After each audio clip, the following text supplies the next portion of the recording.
This is a quick demo of the banded bent over row. Now this could be your preparatory work or it could be your at-home workout, you decide, wherever the context is. But all you're going to need is some kind of band. This one's quite nice, it's a nice loop that provides handles as you go, otherwise one band by itself will be fine too. You'll just have to wrap it around your hand and figure out how to hold it. But very simply, it's going to be this. I'll show you from the front. For the foot position, you're just going to lay the band on the floor and then step onto the band like so. You're good to go. So from the side, I'm laying the band on the floor, same thing, going to step onto it. Like I was saying with this band, it makes a nice little handle there, easy to grab. And then from there, I'm going to stay in this bent over position, trying to keep my back straight. Then I'm simply going to pull the band up.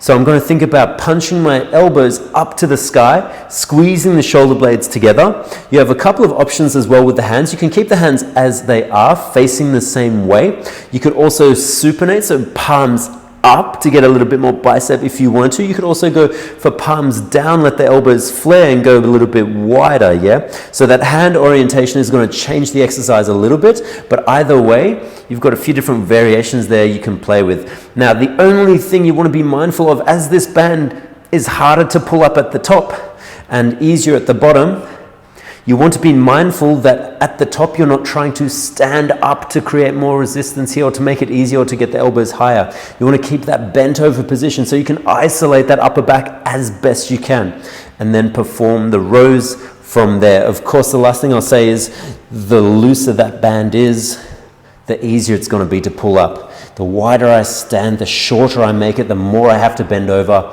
the harder it's going to be at that top position.